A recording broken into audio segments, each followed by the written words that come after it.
So this tactic is called the drive-through because all you're doing is just driving through the enemy tank. But this catches the enemy slightly off guard. He must adjust and react. And in that time, you have a tactical advantage. So I have 5 or 6 little clips here demonstrating what I'm talking about. I'll point out anything that's worth pointing out here. So here we go.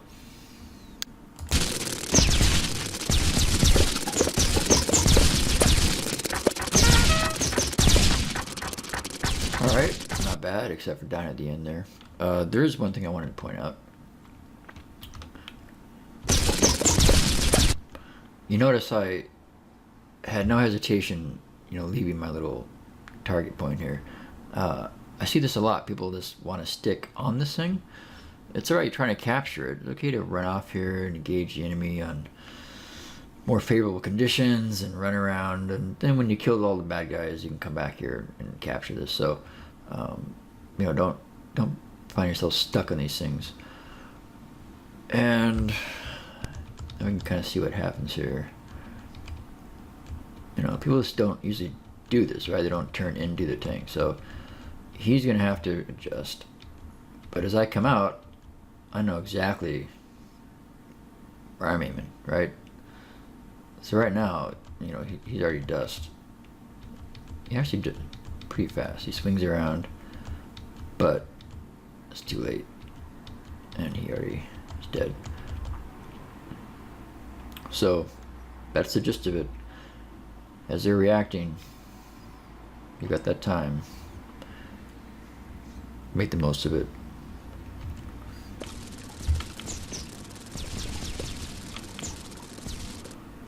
Huh, that's textbook. Go through them and then shoot them up the ass. Pretty much.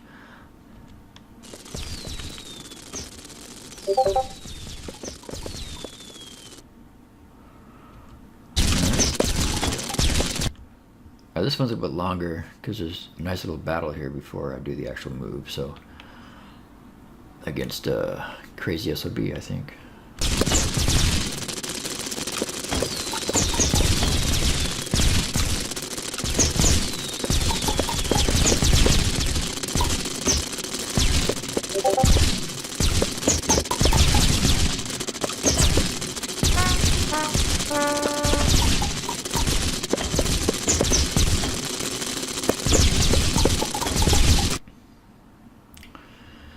All right, yeah, there was something I wanted to point out here. So if you'll recall, back in my first video where I was talking about, controlling the enemy fire by giving them a target. So I do that twice here. So I'm going to pull up here, I'm going to stop and let this guy fire at me. I won't be in range of this guy. When he fires, I move to a spot where this guy can see me and let him fire. So instead of running around here and having these guys just spew a bunch of bullets, I've just controlled their fire. I just do that instinctively. I don't even think about this shit. It's funny to go back some of these videos and to see these tactics, and that's why I'm telling you. These aren't just things I'm saying. These are the actual tactics I follow as I'm playing. So here we go. We'll slow it down a little bit too. Stop there. Stop there. And go to the end business. All right, next one.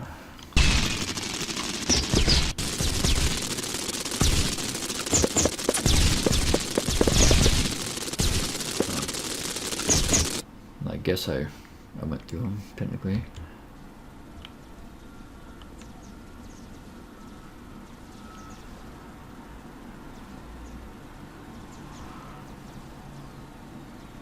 So I got a little lucky with that bullet going through me, but I like the figure eight here. Go through and come back. The audio in these things is going to be different.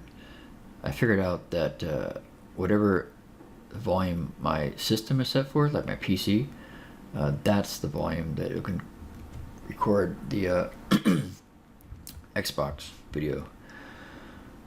So just whatever the volume happened to be in the PC, that's what it is on these games. So these clips. Next one, pretty standard. Freeze, go through, shoot up the ass.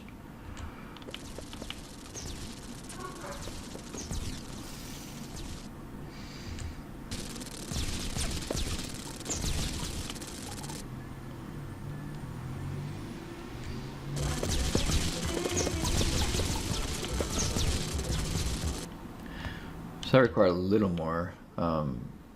We've been fighting these guys for a little bit, but I've been, you just instinctively track their bullets, so I have to know that one of my bullets is going to be enough to take out what he shoots, which would be 2. And then as I pass him, one shot, boom, boom, I reload, going back, so that'll look pretty nice.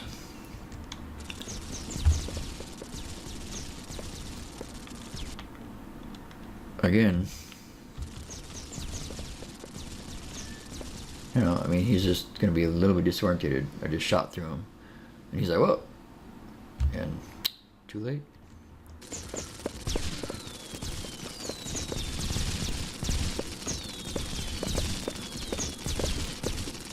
Alright, this is pretty funny. This guy freaks out here, this horrible... So as I approach, he's not even looking. Finally looks down, shoots behind me. And as I turn into him, he shoots to his left. Swings around sharply, shoots to his right as I'm going to his left now. And then it's too late. So yeah, people don't know where to aim at first when you go through them. Just like, oh.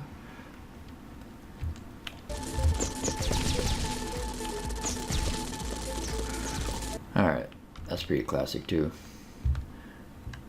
I know that my 2 bullets are perfect for his. 4. Go through them. Yeah.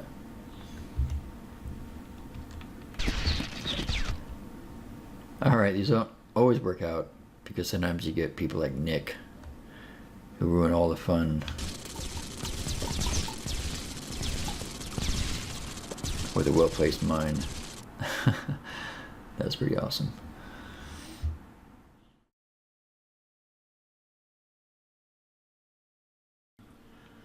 I think we can call this one Death Spiral. That's kind of what it is. So let me explain, and then we can watch. So imagine around every enemy tank there's a radius, a circle, on which if I travel at my speed and the enemy shoots at me normally, which means he aims at my tank and pushes the button or clicks the mouse to fire, then he will necessarily miss. Just due to the distance you are from the enemy and the delay that occurs from the time you push the button and the time a shot is actually live, right? It takes a while to kind of like shoot out, and then it has to get going a little bit before it's actually live. So that delay is what we trust on as we make our death spirals. So check it out. Here's the first one.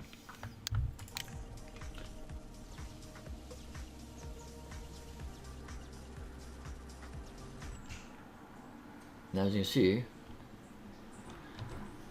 I felt pretty good, but I still was aiming there. So when one came at me, I was able to shoot it and him. It's a nice little circle,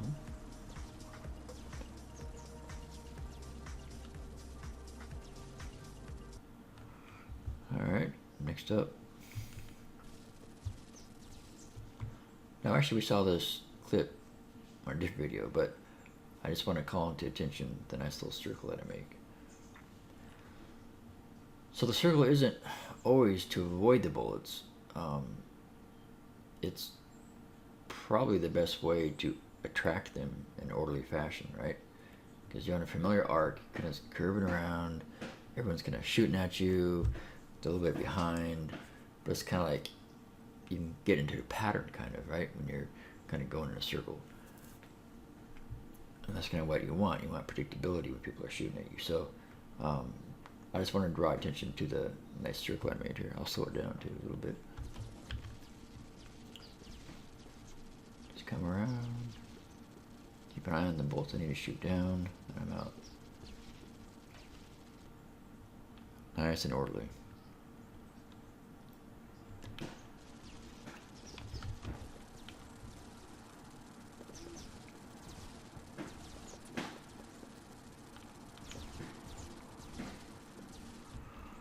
In this case, it was even more close range. I mean, that was pretty close range for him to be shooting at me and missing.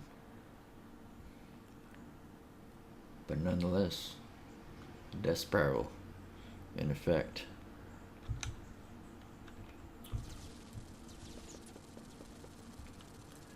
Well, those tanks really kind of fire slowly, so I'm not too surprised. The regular ammunition anyways.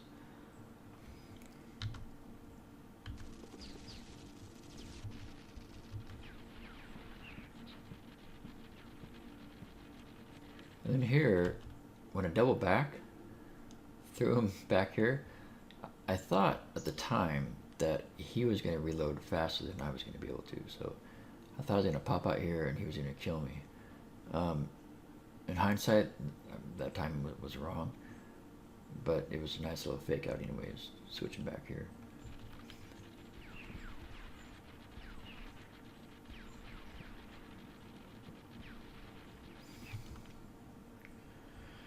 And the last circle. Oh, wait, no, that's the first one. Oh, I know it's different.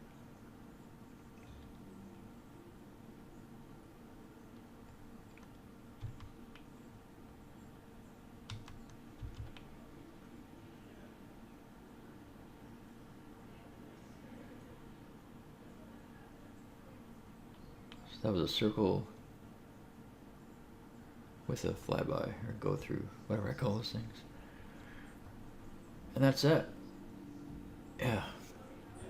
I do that, other times too, and you can do it in the Komodo. Obviously, you want to do a little slightly faster tank, and again, the circle isn't always that they're going to miss you as you go along.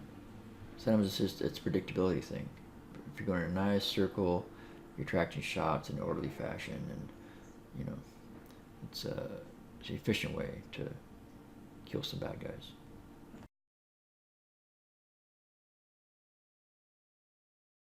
So we can call this class warfare. Tonight's matchup, we have the Scout class, represented by the diminutive yet powerful Flit, versus different destroyer class tanks. Looks like a Stark, a couple other ones. Doesn't really matter which one. We'll just kind of burn through these.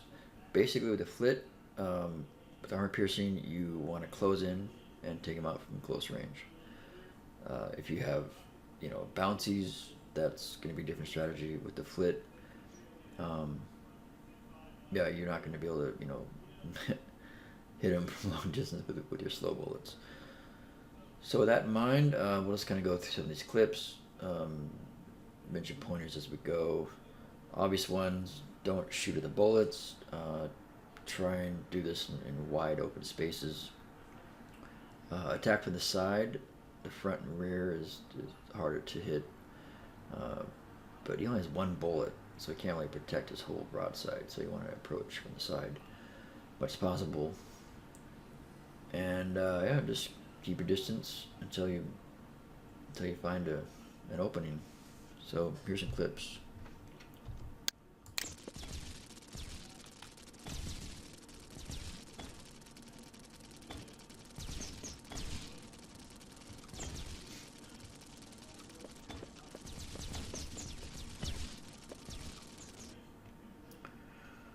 Pretty self-explanatory.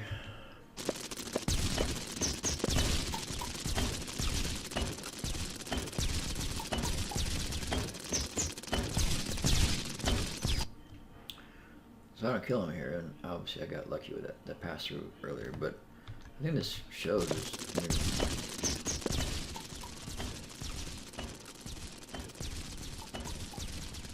you know, the bullet is too slow, and it's one of them that you're always going to be able to avoid it, pretty much, I think.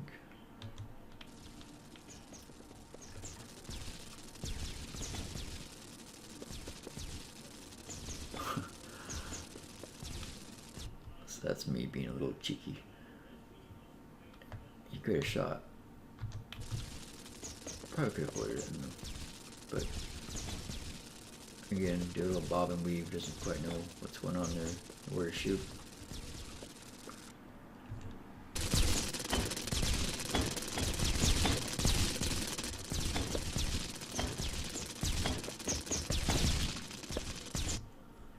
So it's a pretty bad finish, but again, you know, give him a target. There's no, he can't hurt you from out there, so just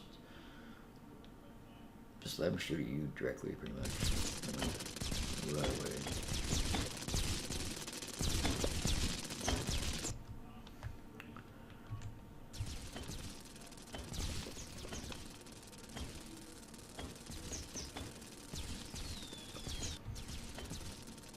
This is probably the most, I don't know,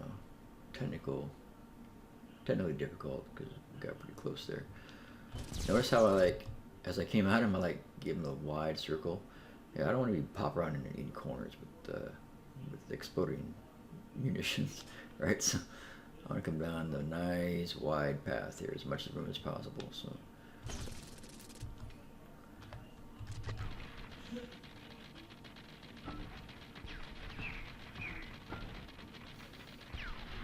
And even almost like just point blank.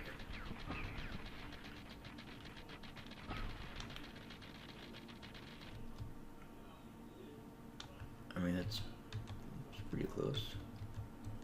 Even right there, I'm still able. Plenty of time to get out of the way. Even right here, I'm already moving. So.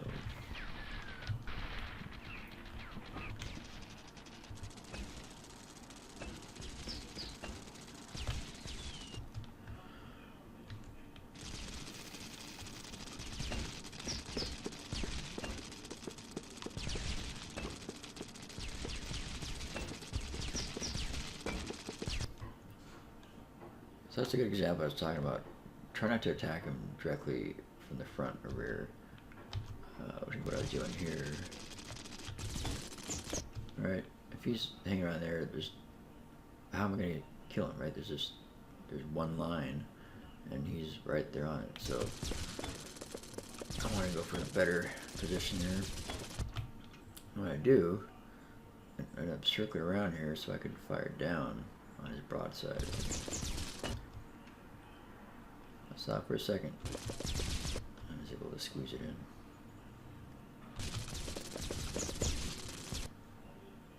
Alright, two more.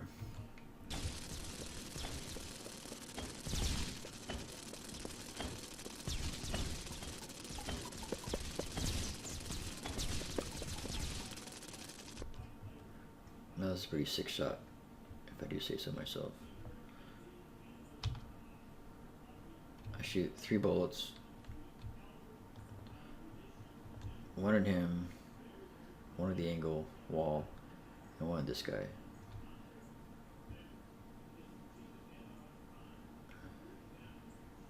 Boom, angle wall. It's that guy. Even got a little follow-up shot there at that person I missed.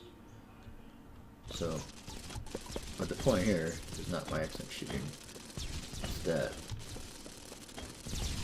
you know, if you're in a wide open spot, let him shoot. Let him tire himself out and shoot all his ammunition. And just slowly work your way in, wait for a shot.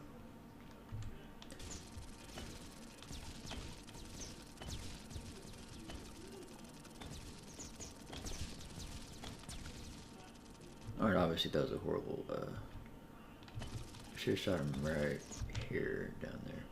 But as you can see in here, I'm just doing the weave pretty much, right? Just back and forth.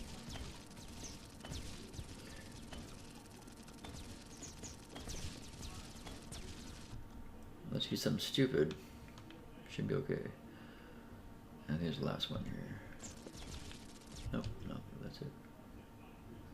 Alright, so there's some ideas. David against Goliath. Just use your speed. Wait for the shot. Take it.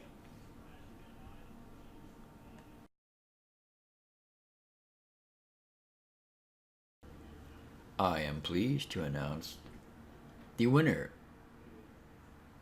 of the contest announced at the end of the last Tiny Tanks training video. If you recall, the contest was to provide proof of a certain type of kill. This kill would be performed by first shooting the bullets and then using shock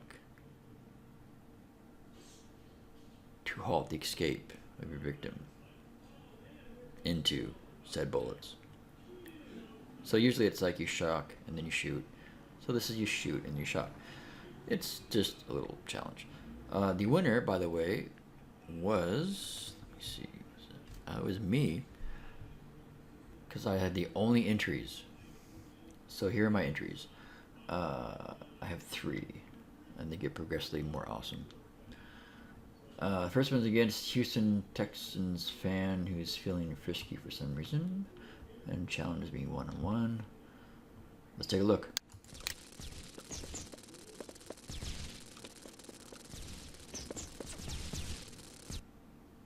Alright, you caught that, right?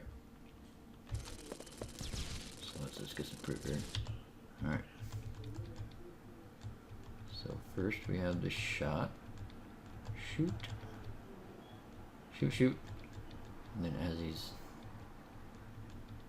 escaping, then I snag him. I love that because I think it's worse on the victim, right? Because when you shoot, they're immediately in escape mode, like avoid the shot, avoid the shot. And just as they're avoiding the shot, they get stuck with the shock. I don't know, I think it's awesome. So that's pretty good. I mean, that's not bad. Let's see the next one here. Okay, this one's pretty cool. So this one takes a while, but I want you to see Daddy Moonlight. He has a really nice little king chase here, and he does exactly how I do it. He kind of ignores me because I'm shooting at him and trying to interrupt him. He just kind of brushes me off and shoots down my shots, but stays on the goal, focus on the goal. So I thought it was a good king chase for him. So here we go.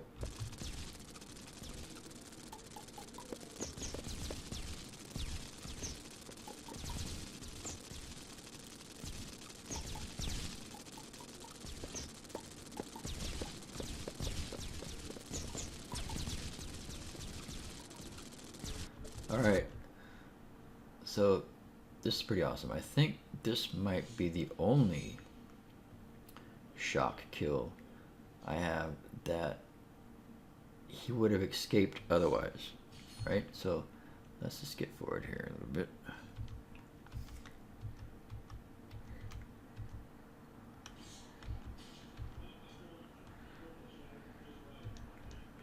Alright. Here we go. We have to figure out, basically,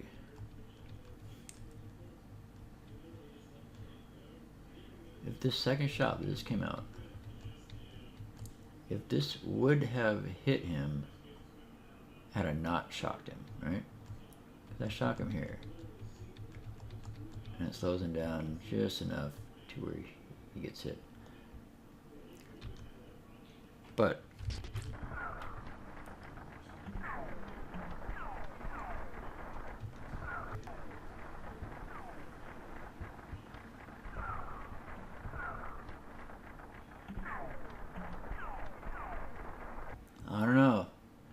I think.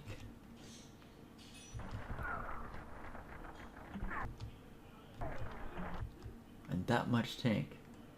That much tank. Did my flash slow him down that much tank? I don't know. It's pretty close, but it's pretty sick because it's pretty close to, like I wouldn't have, my bullets would not have killed him had I not shocked him, which is kind of the whole goal of this thing to begin with, right? And last one is pretty sick little move here.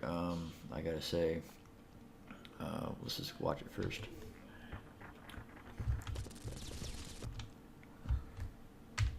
All right.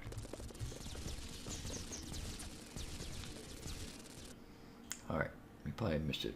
So you know me, I like to have the enemy shoot first. That's kind of my mantra. Let them shoot first. In this case, it was really, really tight, right? I had, before I could shoot, I had to know which way he was going, because he could have gone 2 different ways. And as soon as he indicated which way he's going, I barely got a shot off, and I shocked him after I shot too. So I fulfilled the challenge, and it was a sick little play. So here, let's just go through it kind of slow.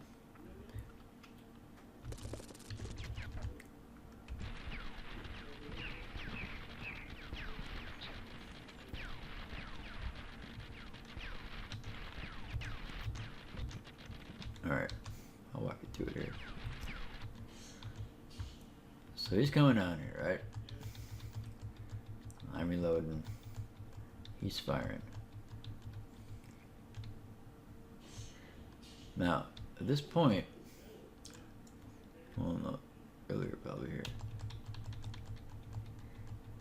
Now, right now, I don't know which way he's gonna go.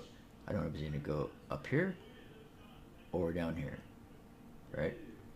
So I'm not firing yet, so reloading. I have one in the chamber. But as soon as he makes indication going down here, I have to get a shot off.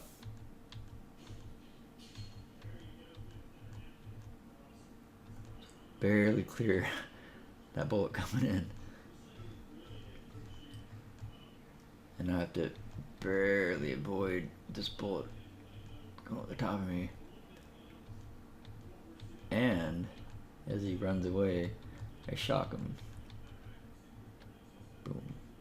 And that would have hit him anyways, even if I had not shocked him. But it's just an awesome effect.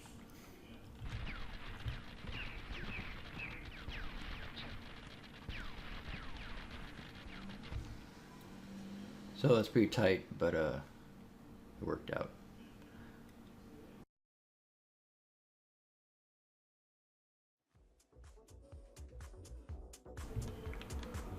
Over time, I've had people ask if it's possible to shock the RPGs. So here's my answer.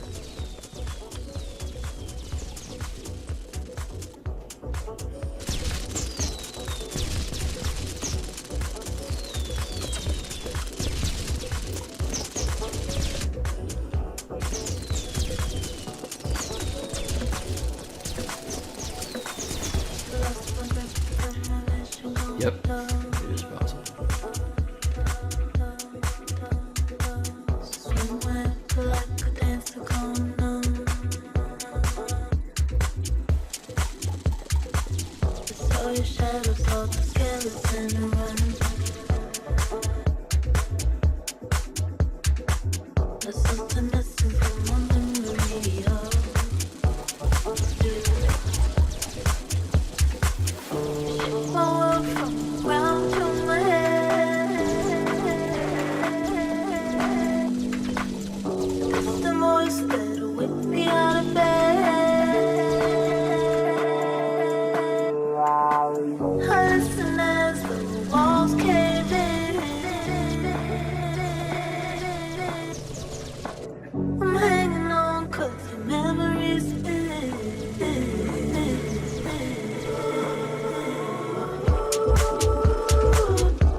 letters upside down.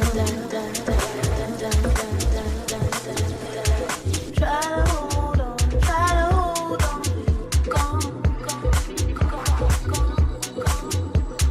Try to let it go, but your memory slips on.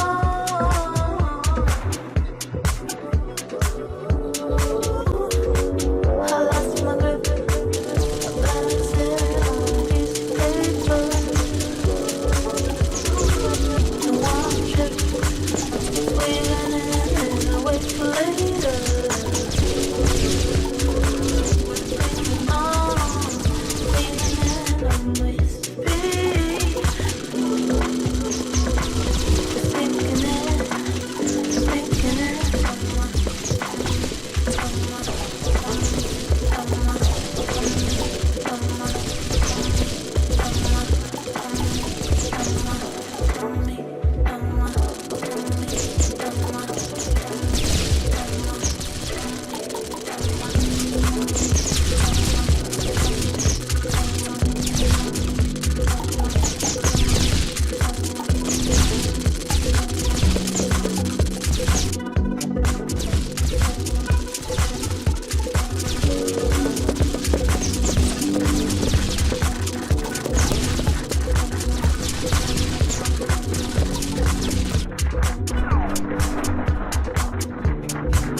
This is Roger Pryor, your host, for another in the series of transcribed feature programs known as Guest Star, brought you at this time each week by United States Savings Bonds and this station as a public service.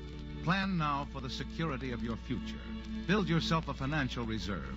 There's no finer, no safer way to do it than through the regular purchase of United States Savings Bonds.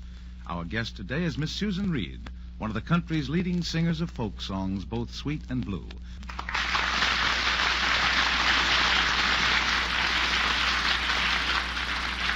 Now, ladies and gentlemen, our guest star.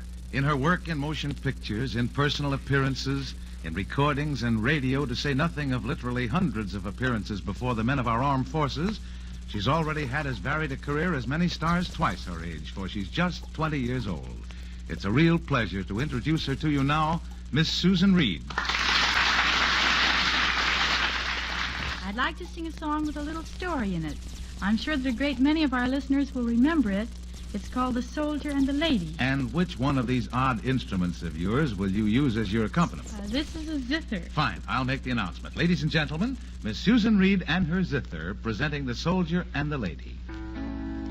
Soldier, soldier, will you marry me now? Oh, the pipe and the drum. How can I marry such a pretty little girl when I have no coat to put on, when I have no coat to put on?